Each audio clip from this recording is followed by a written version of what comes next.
Hello friends welcome to my mini blog. तो जगार डोरी लगिला तो आमे चलिलु पुरी। तो जल्दी जल्दी आमे घर रेडी होइकी बाहरी जाइथिलु खोर्धा स्टेशन। तो स्टेशन को जाइकी सेठी ट्रेन धरिकी आमे जल्दी जाइकी पुरी स्टेशन ने बहुत जल्दी पहुँची जाइथिलु। जा हो एते भी किसी असुविधा हैनी, भलरे भलरे जाइकी आमे पहुँची गलु। तापरे तुरंत ही आमे जाइकी सेठी जगन्नाथ को दर्शन मध्य करतेलु। आउ एते भी सेतेबेले एते भी खरा नथिला, ठीक ठाक ही थिला।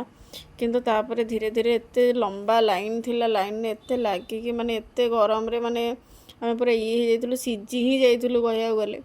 जहाँ भगवान को इच्छा कौन करूँ। सेठी फायर मैन माने से माने जो पानी सब छिंचुथिले से पानी तो मु कहली मो ऊपर ढाल दियो। से पूरा एमती पानी मो ऊपर पकई देले जे मु पूरा ओदा हो गली। सेठी टिके शांति मिलला, एटलिस्ट टिके पूरा ओदा होइकी।